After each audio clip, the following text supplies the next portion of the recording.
આ જે પ્રોબ્લેમ છે કે ઇન્ફોર્મેશન બ્લાસ્ટ થયો છે, જે ગૂગલ ChatGPT કહો, દેટ ઇઝ ઓકે, બટ એક રીલ્સનો બ્લાસ્ટ થયો છે, ઇન્ફોર્મેશન રીલ્સ. તો જ્યારે બી તમારી પાસે કોઈ ઇન્ફોર્મેશન આવે છે, ફર્સ્ટ એન્ડ ફોરમોસ્ટ કોણે બનાવી છે, એની ડિગ્રી શું છે.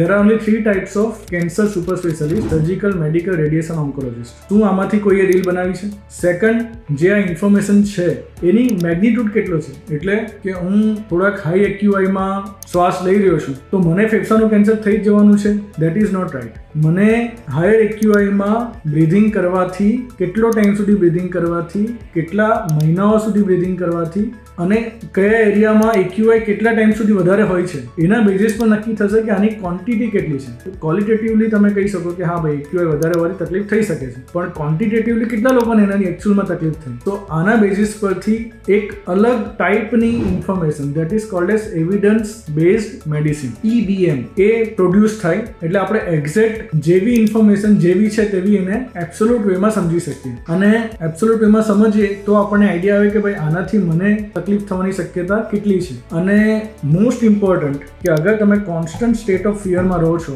દેન તમે એક હાઇપોકોન્ડ્રિયાક ઓર હાઇપોકોન્ડ્રિયાસિસ કરીને થતી બીમારીનો ભોગ બનો છો. એટલે મને કન્ટિન્યુઅસ કંઈ ને કંઈ થઈ જશે, મને હાર્ટની બીમારી થઈ જશે, મને કેન્સરની બીમારી થઈ જશે, હું આમ કરીશ તો આમ થઈ જશે, આમ કરીશ તો આમ થઈ જશે. તો એનાથી બહાર કોઈ દિવસ કન્ટિન્યુઅસ આ પ્રકારની ઇન્ફોર્મેશનને કારણે આવી શકતા નથી. સેકન્ડ વસ્તુ કે જ્યારે પણ તમે આ વસ્તુ કોઈ બી ઇન્ફોર્મેશનને રિલેટ કરો છો તો તમારે એ વસ્તુને કેવી રીતના તમારી લાઈફસ્ટાઈલમાંથી બહાર કાઢવાની છે એના વિશે થોટ પ્રોસેસ કરવાની. અને બીજી વસ્તુ કેવી રીતના આમાં આપણે સાવચેત બની શકીએ છીએ. There is a difference between Bing aware and Bing fearful. એટલે તમે સાવચેત રહો અને ડરીને જીવો, આ બંને વચ્ચે ફંડામેન્ટલ ડિફરન્સ છે. તો આ ડિફરન્સને સમજો અને અવેર બનો, ગભરાઈને નહીં જીવો. પાવર ઓફ ફિયર અને વેપનાઇઝિંગ ઓફ ફિયર, એટલે ડરને જીવો નહીં અને બીજાને જીવવા દો નહીં ડરના માહોલમાં. Thank you.